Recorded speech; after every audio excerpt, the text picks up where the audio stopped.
నిజము తెలిసెనయ్యా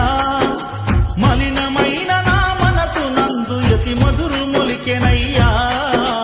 దివ్య జ్యోతి అను పేరులోన ఇక చీకటుండదయ్యా రంగనాథుడే వెలసిన గ్రామం నిత్య వెలుగులయ్యా శరణ ఘోషలే పాడుకుంటిని క్షణము క్షణము నిన్ను మరువకుంటిని శరణ ఘోషలే పాడుకుంటిని క్షణము క్షణము నిన్ను మరువకుంటిని